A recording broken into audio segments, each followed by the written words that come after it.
Okay, in this video, I want to talk about what not to do when your spouse may be autistic. There's going to be 5 costly mistakes to avoid. So the goal of this video is to help neurotypical spouses avoid accidental emotional harm, escalation, and burnout after realizing their marriage may be neurodiverse. If you watched my last video on 5 subtle signs of autism in your wife or husband that you might be missing and thought, oh no, this sounds exactly like my marriage, then this video is crucial, because once autism is suspected, many well-meaning neurotypical spouses accidentally do things that make the marriage much worse, not better. So today I'm going to walk you through 5 things not to do when your spouse may be autistic, even if your intentions are loving, desperate, or exhausted. And this video is not about blame, it's about damage prevention. Autism changes how connection works, but it does not remove the need for boundaries, clarity, or self-respect. So let's get into it. Mistake number 1, do not try to explain autism during emotional conflict. This is one of the most common and destructive mistakes. You're upset, you finally have language, so you say something like, "This is exactly what autistic people would do. You're reacting this way because you're autistic." So during conflict, this feels like an accusation, a diagnosis, and a character attack to your suspected ASD partner. Even if it's accurate, it will not land as insight. Why? Because autistic nervous systems cannot process identity-level information under emotional stress, and the result is going to be shut-down defensiveness and total rupture. You count on it. Autism discussions must happen outside conflict in calm, structured moments, never mid-argument. Mistake number 2. Do not lower your needs to be more understanding. This one looks compassionate, but it's dangerous. Most NT spouses think, well, if this is autism, I should need less, or I should stop asking for emotional connection, or I need to adjust and accommodate. I need to walk on eggshells. And over time, this creates chronic loneliness, depression, loss of identity, and quiet resentment. Autism explains limitations. It does not require self-abandonment. Healthy neurodiverse marriages are built on adaptation, not self-sabotage, translation, not silence, boundaries, not martyrdom.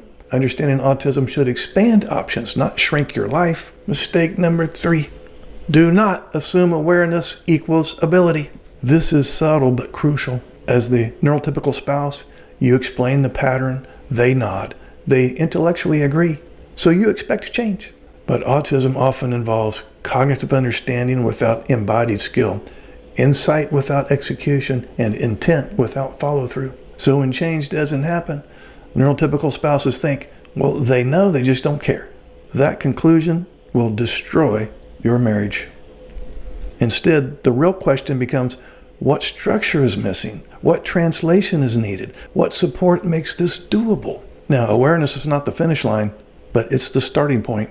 Mistake number 4, do not turn autism into the villain or the excuse. This goes both directions. Some neurotypical spouses think, autism ruined my marriage. Others think, everything is autism, so nothing can change. Both are equally harmful. Autism is context, not a verdict. It explains why patterns exist and why change is hard. It does not excuse cruelty, stonewalling, refusal to work on the relationship. A healthy framework sounds like, this is harder for you, and it still matters. 2 truths can coexist. Mistake number 5, do not try to fix the marriage alone. That's a burnout trap. Once the neurotypical spouse becomes the researcher, the translator, the regulator, the emotional container, the relationship becomes parent-child, not adult-adult. I've lost track of the number of times the neurotypical wife has said, I feel like I'm a mom, not a wife. Neurodiverse marriages require external structure, informed guidance, neutral translation. You won't be able to figure it out on your own, I'm sorry. Not because either spouse is broken, but because the system itself needs support. Trying to do this alone leads to exhaustion, hopelessness, quiet emotional collapse, and Cassandra syndrome. Now, here's the most important thing to understand. Autism doesn't make marriages impossible.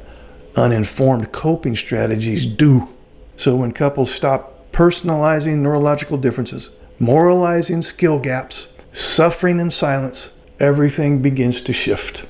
Now, if this video helped you avoid mistakes that could cost years of pain, then please like, subscribe, and comment below saying, I needed this. It's making sense to me now. Thanks for saving me from a train wreck. Now, in the next video, I'll cover what actually helps a neurodiverse marriage work practically, emotionally, and realistically. You don't have to figure this out alone, okay?